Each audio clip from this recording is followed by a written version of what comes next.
একবার চোখ বন্ধ করে কল্পনা করুন তো, এক অসীম রহস্যময় সমুদ্রের কথা, যেখানে আছড়ে পড়া ঢেউয়ের গর্জনের সাথে মিশে আছে কোনো এক প্রাচীন জাদুর ফিসফিসানি। এমন এক জাদু যা মানুষের ভাগ্য একেবারে বদলে দিতে পারে, আবার মুহূর্তের ভুলে সব চুরমার করেও দিতে পারে। আজ আমরা ঠিক এমনই এক রোমাঞ্চকর ব্যাখ্যামূলক আলোচনায় প্রবেশ করতে যাচ্ছি, যেখানে মাটি আর জলের এক অপূর্ব মেলবন্ধন ঘটেছে, যেখানে এক সাধারণ কৃষকের ছেলের আকাশ ছোঁয়ার স্বপ্ন আর এক ছোট্ট জাদুর পরীর আশীর্বাদ মিলেমিশে তৈরি করেছে এক অবিশ্বাস্য রূপকথা। প্রস্তুত হয়ে যান এক জাদুকরী সমুদ্রযাত্রার জন্য। আখড়া স্টাডিতে সবাইকে স্বাগতম। আজ আমরা পড়ব West Bengal board class 8 English book Blossoms, new syllabus, chapter 1 the wind cap. Jane ইয়োলানের লেখা এই অসাধারণ গল্পটি আমাদের কল্পনার জগৎকে একেবারে এক নতুন মাত্রা দেয়। এই পুরো আলোচনাটি আমরা এমনভাবে তুলে ধরব যেন গল্পের প্রতিটি দৃশ্য চোখের সামনে একদম জীবন্ত হয়ে ওঠে। তো চলুন আর একদম দেরি না করে শুরু করা যাক। ঠিক আছে, চলুন গল্পের একেবারে গভীরে ডুব দেয়া যাক। আমাদের গল্পের নায়ক জন। সে একজন সাধারণ কৃষকের ছেলে। প্রতিদিন সে মাঠে লাঙল চষে, কিন্তু তার মন পড়ে থাকে ওই বহুদূরে নীল সমুদ্রের ঢেউয়ের মাঝে। তার মায়ের কড়া নির্দেশ ছিল, তুমি একজন কৃষকের ছেলে, তুমি শুধু মাটির গন্ধ চেনো, সমুদ্রের তুমি কিছুই জানো না। কিন্তু মানুষের মন যা সবচেয়ে বেশি চায়, তাকে কি আর আটকে রাখা যায়? জনের হৃদয় সমুদ্রের জন্য এতটাই ব্যাকুল ছিল যে মাটির কাজে তার মনই বসত না। জনের ওই সুদূরপ্রসারী দৃষ্টি বলে দেয় তার স্বপ্নটা আসলে ঠিক কতটা গভীর। এরপর মাঠে কাজ করার সময় হঠাৎ একদিন এক অদ্ভুত কাণ্ড ঘটল। লাঙল চালানোর সময় জন দেখতে পেল একটা মাটির ঢেলার ওপর একটা ছোট্ট সবুজ কচ্ছপ পড়ে আছে। কচ্ছপটাকে বাঁচাতে সে সেটাকে সাবধানে তুলে নিজের মাথার ওপর রাখল। কাজ শেষে যখন সে কচ্ছপটাকে নামাতে গেল, তখন অবাক কাণ্ড, ওটার আর কোনো কচ্ছপ নেই, সেটা একটা ছোট্ট সবুজ পরীতে পরিণত হয়েছে। জাদুকরী ওই পরীটি জনের হাতের তালুতে দাঁড়িয়ে মাথা নত করে বলল, তুমি আমার জীবন বাঁচিয়েছ, তোমার দয়ার জন্য অসংখ্য ধন্যবাদ। এবার তোমার মনের ইচ্ছা আমাকে জানাও, আমি তা পূরণ করব। জন মুখে কিছু না বললেও তার ওই চোখের ভাষা পড়ে পরী ঠিকই বুঝে গেল যে ছেলেটির মন ওই অনন্ত সমুদ্রে ভেসে বেড়াতে চায়। জনের মনের কথা বুঝতে পেরে পরী তাকে এক দারুণ উপহার দিল। সে বলল, নাবিকরা সমুদ্রের সবচেয়ে বেশি যা চায় তা হল অনুকূল বাতাস। তাই পরী জনকে দিল এক জাদুর টুপি, বাতাসে ভরা একটি টুপি। কিন্তু ওই যে কথায় বলে না, জাদুর জিনিস সহজে মেলে না, এখানেও ছিল একটা বিশাল বড় শর্ত। পরী অত্যন্ত গম্ভীর স্বরে সতর্ক করে বলল, মনে রেখো, কোনো মানুষের হাত এটি কখনো তোমার মাথা থেকে খুলতে পারবে না। ব্যাস, এই একটি শর্তই জনের জীবনের গতিপথ সম্পূর্ণ বদলে দিতে চলেছে। পরী মুহূর্তের মধ্যে চোখের পলকে অদৃশ্য হয়ে গেল, আর বাতাসে ভাসতে লাগল সে রঙিন ডোরাকাটা জাদুর টুপি। এই যে পরপর ঘটনাগুলো ঘটল, চলুন একটু টাইমলাইনটা মিলিয়ে দেখা যাক। প্রথমে সে পরীকে উদ্ধার করল, তারপর পেল সেই কাঙ্ক্ষিত জাদুটুপি। কিন্তু এরপর কি হলো? টুপি পেয়ে সে ছুটে গেল মায়ের কাছে। মা তাকে বরাবরের মতোই সাবধান করলেন, বললেন এই জাদুটুপি কোনো ভালো ফল বয়ে আনবে না। কিন্তু সমুদ্রের প্রবল ডাকের কাছে মায়ের বারণ এবার হার মানল। টুপি মাথায় দিয়ে জন এক ছুটে চলে গেল সমুদ্র তীরে। সেখানে নোঙর করা একটি জাহাজ দেখে ক্যাপ্টেনকে অনেক অনুরোধ করল তাকে সাথে নেওয়ার জন্য। আর ঠিক এভাবেই মাটির মায়া কাটিয়ে জনের জীবনের প্রথম রোমাঞ্চকর সমুদ্রযাত্রা শুরু হল। সমুদ্রে নেমে জন বুঝতে পারল তার টুপির আসল ক্ষমতাটা ঠিক কী। জাদুর উইন্ড ক্যাপ একেবারে পরীর কথা মতোই কাজ করছিল। শুধু তাই নয়, জন টুপিটা একটু মোচড় দিলেই পূর্ব আর পশ্চিমের বাতাস ডেকে আনতে পারত। এমনকি উত্তর আর দক্ষিণের বাতাসকেও সে নিজের ইচ্ছামতো নিয়ন্ত্রণ করতে পারত। এবার ভাবুন তো, একজন ক্যাপ্টেনের কাছে এমন একজন নাবিকের চেয়ে দামি আর কি হতে পারে? বাতাস নিয়ন্ত্রণ করতে পারা জাদুকরী ক্ষমতার জন্য জন খুব দ্রুত ওই জাহাজের সবচেয়ে মূল্যবান এবং জনপ্রিয় নাবিক হয়ে উঠল। কিন্তু সবকিছুরই তো একটা মূল্য চোকাতে হয়, তাই না? টুপির জাদু একদিকে যেমন আশীর্বাদ ছিল, অন্যদিকে তা হয়ে উঠল এক অদ্ভুত বন্দিশালা। যেহেতু টুপিটি কোনো মানুষের হাত দিয়ে খোলা যেত না, আর ক্যাপ্টেন ভয় পেতেন পাছে টুপিটি চুরি হয়ে যায় বা জন হারিয়ে যায়, তাই তিনি জনকে কখনোই তীরে নামার অনুমতি দিতেন না। এভাবেই দেখতে দেখতে কেটে গেল একটা বছর আর একটা দিন। এই দীর্ঘ সময়ে জন একবারের জন্য মাটিতে পা রাখেনি। সে শুধু জাহাজের রেলিংয়ে হেলান দিয়ে দূরে অস্পষ্ট সবুজ ডাঙার দিকে আনমনে তাকিয়ে থাকত। মাটির সন্ধ্যাগন্ধ, খামারের সেই চেনা রূপ সবকিছু দেখার জন্য তার হৃদয় রীতিমতো ব্যাকুল হয়ে উঠল। জনের এই আকুলতা এমন পর্যায়ে পৌঁছাল যে সে আর সহ্য করতে পারল না। একদিন দূরের ডাঙা দেখতে পেয়ে সে ক্যাপ্টেনের কাছে গিয়ে একেবারে কাতর কণ্ঠে অনুনয় করল, ওহ, আমাকে অন্তত একদিনের জন্য তীরে যেতে দিন, আমি কথা দিচ্ছি সূর্যাস্তের আগেই ঠিক ফিরে আসব। কিন্তু জাহাজের ক্যাপ্টেন ছিলেন অত্যন্ত কড়া ধাতের মানুষ। তিনি কোনোভাবেই নিজের সবচেয়ে মূল্যবান নাবিককে হারাতে রাজি ছিলেন না। ক্যাপ্টেনের এই অনর মনোভাব জনের মনে তীব্র হতাশার জন্ম দিল। কিন্তু সে তো জানত না এই হতাশা থেকেই এক ভয়ানক বিপর্যয়ের সূত্রপাত হতে চলেছে। তীরের জন্য জনের এই অবদমিত আকাঙ্ক্ষা শেষমেশ তার ঘুমের মধ্যে স্বপ্নের রূপ নিল। এক শান্ত বিকেলে জাহাজের ডেকে জন গভীর ঘুমে আচ্ছন্ন। স্বপ্নে সে দেখতে লাগল তার ফেলে আসা সেই খামারের দৃশ্য। সে দেখল খামারের উপর দিয়ে দ্রুত গতিতে ঋতু পরিবর্তন হচ্ছে, কখনো হাড়কাঁপানো শীতের বরফ, কখনো বর্ষার অঝোর বৃষ্টি, আবার কখনো প্রখর রোদ। এই দ্রুত পরিবর্তনশীল ঋতুর স্বপ্নে বিভোর হয়ে ঘুমের ঘোরেই জনের মাথা এপাশ ওপাশ ঘুরতে লাগল, আর তার মাথার এই ঘোরার সাথেই ঘুরতে শুরু করল সেই জাদুর উইন্ড ক্যাপ। আর ঠিক তখনই ঘটল সেই মহাবিপর্যয়। টুপির ওই অনিয়ন্ত্রিত ঘূর্ণন পরিষ্কার আকাশ থেকে ডেকে আনল এক ভয়ঙ্কর ঝড়, ইংরেজিতে যাকে বলে স্কোয়াল। কোনো পূর্বাভাস ছাড়াই একদম বিনা মেঘে বজ্রপাত। মুহূর্তের মধ্যে শান্ত সমুদ্র হয়ে উঠল রণমূর্তি। প্রবল বাতাস জাহাজের চারপাশ দিয়ে এমনভাবে বইতে লাগল যে তা জাহাজের পাল ছেড়ে টুকরো টুকরো করে ফেলল এবং মাস্তুল বা স্পারগুলো মরমর করে ভেঙে দিল। চারপাশের ওই ধ্বংসাত্মক দৃশ্যই বলে দিচ্ছিল সেই ঝড়ের ভয়াবহতা কতটা তীব্র। প্রকৃতি যেন জনের ভেতরের মানসিক ঝড়েরই এক রুদ্র রূপ ধারণ করে জাহাজের উপর আছড়ে পড়েছিল।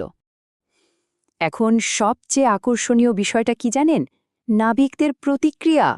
আতঙ্কিত নাবিকরা খুব তাড়াতাড়ি বুঝতে পারল যে এই আকস্মিক ঝড়ের আসল কারণ জন এবং তার মাথার ওই জাদুর টুপি। স্বাভাবিকভাবেই তারা ভয়ে এবং রাগে চিৎকার করে উঠল, সবৌতোষ! তারা ছুটে গিয়ে জনের মাথা থেকে টুপিটা খুলে ফেলার আপ্রাণ চেষ্টা করল। তারা টুপি ধরে টানল, মোচড় দিল, কিন্তু মনে আছে সে পরীর সতর্কবাণীর কথা, কোনো মানুষের হাত এটি কখনো খুলতে পারবে না। নাবিকদের শত চেষ্টাও সম্পূর্ণ ব্যর্থ হল। জাদুর নিয়ম মানুষের শক্তির কাছে হার মানল না, আর ঝড় হয়ে উঠল আরও প্রলয়ঙ্করী।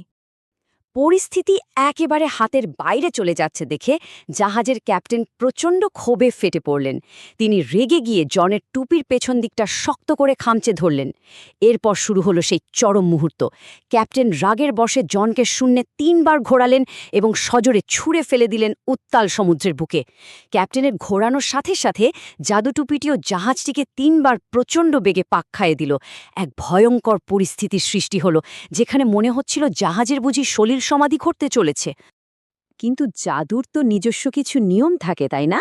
জন যখন সমুদ্রের ঢেউয়ের নিচে ধীরে ধীরে তলিয়ে যেতে শুরু করল, তখন জাদুর টুপির আসল শর্তটি পূরণ হল। যেহেতু জনের নিজের হাত বা অন্য কোনো মানুষের হাত টুপিটি খোলার চেষ্টা করছিল না, জলের তোড়ে স্বাভাবিকভাবেই টুপিটি তার মাথা থেকে আলগা হয়ে খুলে গেল। আর অবিশ্বাস্য ব্যাপার হল, টুপি মাথা থেকে খুলে যাওয়ার সাথে সাথেই যেন এক জাদুকরী মন্ত্র বলে থেমে গেল সে প্রলয়ঙ্করী ঝড়। শান্ত হয়ে গেল সমুদ্রের জল। জন সাঁতরে ডাঙায় ফিরে এলো, আর জাদুটুপিটিও ঠিক তার পিছু পিছু ভেসে এলো তীরে। ডাঙায় ফিরে জন সোজা নিজের মায়ের কাছে এবং সেই পুরনো খামারে ফিরে গেল। সে আবার খামারের কাজে মন দিল। কিন্তু শীতকাল যখন এলো, চারদিক সাদা বরফে ঢেকে গেল, তখন সমুদ্রের প্রতি তার সে পুরনো ভালোবাসা আবার নতুন করে জেগে উঠল। সে পরিষ্কার বুঝতে পারল সে সমুদ্রকে কতটা ভালোবাসে। তবে এবার সে আর আগের মতো ভুল করল না। সে জাদুটুপিটি আলমারি থেকে বের করল এবং মাঠের এক বড় ধূসর পাথরের নিচে অতি সাবধানে লুকিয়ে রাখল। সে জানত যে পরী ঠিকই এই জায়গা থেকে টুপিটি খুঁজে নেবে। হ্যাঁ, জাদুর সাহায্য ছাড়াই জন নিজের যোগ্যতা আর দক্ষতায় আবার সমুদ্রে ফিরে যাওয়ার এক দারুণ সিদ্ধান্ত নিল। চলুন পুরো যাত্রার শেষ ধাপগুলো একবার সংক্ষেপে দেখিনি। প্রচণ্ড ঝড়ের পর জনের তীরে ফেরা, জাদুটুপি লুকিয়ে রেখে পরীর কাছে তা ফিরিয়ে দেওয়া এবং সবশেষে নিজের জীবনের এক নিখুঁত ভারসাম্য খুঁজে পাওয়া। এই টাইমলাইনটা আমাদের দেখাচ্ছে কিভাবে জন একজন স্বপ্নবাজ এবং কিছুটা জেদি বালক থেকে একজন পরিণত অভিজ্ঞ নাবিক হয়ে উঠল। সে শেষমেশ বুঝতে পারল যে শুধু মাটি নয়, আবার শুধু সমুদ্র নয়, তার জীবনে এই উভয়েরই ভীষণ প্রয়োজন আছে। আর এই দুর্দান্ত উপলব্ধি তাকে পরবর্তী জীবনে এক বিশেষ পরিচয়ে পরিচিত করেছিল। বয়সের সাথে সাথে জন হয়ে উঠল এক অসম্ভব সফল মানুষ। সে নিজের কঠোর পরিশ্রমে একটি বড় জাহাজ কিনল, আর সেই সাথে কিনল ১০০ একরের এক বিশাল খামার। এখন সে আর শুধু কৃষকের ছেলে বা কোনো জাদুটুপির ওপর নির্ভরশীল নাবিক নয়, সে এখন নিজের ভাগ্যের একমাত্র নিয়ন্ত্রক। জীবনের এই পর্যায়ে এসে সে তার সময়কে সমানভাবে ভাগ করে নিল, আর তার এই নিখুঁত ভারসাম্যের কারণেই মানুষ তাকে এক নতুন নামে ডাকতে শুরু করল, ক্যাপ্টেন টার্টল। গল্পের এই জাদুকরি ঘোর কাটতে না কাটতেই চলুন আমরা আমাদের ইংরেজি জ্ঞানটাকে একটু ঝালিয়ে নিই। শুধু গল্প শুনলেই তো হবে না, ইংরেজি ভাষার শব্দভাণ্ডারও মজবুত করতে হবে। চলুন ওয়ার্ড নেস্ট থেকে কিছু গুরুত্বপূর্ণ শব্দের অর্থ বুঝে নেওয়া যাক। প্রথম শব্দ স্কোল। স্কোল এর মানে হল হঠাৎ করে আসা শক্তিশালী দমকা হাওয়া বা ঝড়, যা মুহূর্তের মধ্যে সবকিছু তছনছ করে দিতে পারে, ঠিক যেমনটা জনের স্বপ্নে হয়েছিল। দ্বিতীয় শব্দটি হল চার্নিং। চার্নিং, যার অর্থ প্রবল বেগে ঘোরা বা আলোড়িত হওয়া। সমুদ্রে যখন প্রবল ঢেউ ঘোরে তখন তাকে আমরা চার্নিং অফ দ্য ওয়েভস বলে থাকি। আমাদের পরের শব্দটি হল অ্যাশোর। অ্যাশোর এর মানে হল সমুদ্র বা নদী থেকে তীরে বা ডাঙায় এসে ওঠা। জনের মনে এই অ্যাশোর যাওয়ার জন্যই তো তীব্র আকাঙ্ক্ষা তৈরি হয়েছিল, তাই না? আর এর পরের শব্দটি নাবিকদের সাথে গভীরভাবে যুক্ত, স্পার্স। স্পার্স জাহাজের বড় বড় পালগুলোকে আটকে রাখার জন্য যে শক্ত কাঠের খুঁটি বা মাস্তুল ব্যবহার করা হয় তাকে স্পার্স বলে। ঝড়ের সময় প্রবল বাতাসে জাহাজের এই স্পার্সগুলোই মরমর করে ভেঙে পড়েছিল। আশা করা যায় এই সামুদ্রিক শব্দগুলোর অর্থ সবার কাছে এখন একদম পরিষ্কার। আচ্ছা, এতক্ষণ ধরে গল্পটা শোনার পর মনে একটা প্রশ্ন জাগতেই পারে, যা আপনাদের বইয়ের অ্যাক্টিভিটি 7-এও রয়েছে। জনের নাম ক্যাপ্টেন টার্টল কেন হলো? এর উত্তরটা কিন্তু ভীষণ সুন্দর। একটি কচ্ছপ বা টার্টল যেমন জলেও দিব্যি বেঁচে থাকতে পারে, আবার ডাঙাতে সমান সাবলীলভাবে চলাফেরা করতে পারে, জনের জীবনটাও ঠিক তেমনই হয়ে গিয়েছিল। সে বছরের অর্ধেকটা সময় কাটাতো তার জাহাজে নীল জলরাশির ওপর, আর বাকি অর্ধেকটা সময় কাটাতো নিজের খামারে সবুজ প্রকৃতির মাঝে। জল এবং স্থল এই দুই জায়গাতেই তার সমান অধিকার আর স্বাচ্ছন্দ্য ছিল বলেই তাকেই দারুণ ক্যাপ্টেন টার্টল উপাধি দেওয়া হয়েছিল। গল্পের পাশাপাশি একটু গ্রামার বা ব্যাকরণ না দেখলে তো আর আমাদের পড়া সম্পূর্ণ হয় না। এই অধ্যায়ের লেটস লার্ন অংশে আমরা দুটি অত্যন্ত গুরুত্বপূর্ণ টেন্স সম্পর্কে জানতে পারি। প্রথমটি হল প্রেজেন্ট পারফেক্ট কন্টিনিউয়াস টেন্স। যখন কোনো কাজ অতীতে শুরু হয়ে বর্তমানেও চলছে বোঝায়, তখন এটি ব্যবহার করা হয়। যেমন the wind has been whirling, অর্থাৎ বাতাসটা আগে শুরু হয়ে এখনও বইছে। আর দ্বিতীয়টি হল পাস্ট পারফেক্ট কন্টিনিউয়াস টেন্স। এটি বোঝায় যে অতীতের কোনো নির্দিষ্ট সময়ের আগে একটি কাজ শুরু হয়ে সেই সময় পর্যন্ত চলছিল। যেমন he had been walking behind the plough. এই দুটি টেন্স ইংরেজিতে বাক্যের সময়ের গভীরতা বোঝাতে একদম অপরিহার্য। পর্বের একেবারে শেষে এসে অ্যাক্টিভিটি 9 থেকে একটা দারুণ চিন্তাভাবনা করার মতো প্রশ্ন রাখা যাক। জনের জায়গায় থাকলে কেউ কি সত্যিই ওই জাদুটুপিটি পরীকে ফিরিয়ে দিত? ভাবুন তো একবার, এই টুপি অসীম ক্ষমতা দিলেও দিনের শেষে কিন্তু কেড়ে নিয়েছিল জনের স্বাধীনতা। ক্ষমতা এবং স্বাধীনতার মধ্যে আসলে কোনটি বেছে নেওয়া উচিত? ক্ষমতার মোহ ত্যাগ করে পরীকে টুপি ফিরিয়ে দিয়ে জন প্রমাণ করেছিল যে জাদুর চেয়ে নিজের যোগ্যতা এবং পরিশ্রম অনেক বেশি মূল্যবান। এই প্রশ্নটি নিয়ে একটু গভীরভাবে ভাবলে দেখবেন অনেক নতুন দৃষ্টিভঙ্গি উঠে আসবে। আর এরই সাথে আজকের এই রোমাঞ্চকর ব্যাখ্যামূলক আলোচনাটি এখানে শেষ করছি। আশা করি দ্য উইন্ড ক্যাপ গল্পটি এবং এর ভেতরের প্রতিটি বিষয় সবাই খুব ভালোভাবে উপভোগ করেছেন এবং শিখতে পেরেছেন। আলোচনাটি ভালো লেগে থাকলে অনুগ্রহ করে আখড়া স্টাডি ইউটিউব চ্যানেলটি লাইক করুন, বন্ধুদের সাথে বেশি বেশি করে শেয়ার করুন এবং অবশ্যই চ্যানেলটি সাবস্ক্রাইব করুন। আপনাদের এই সামান্য সমর্থনে আমাদের আরও সুন্দর কন্টেন্ট তৈরি করতে ভীষণভাবে উৎসাহিত করে।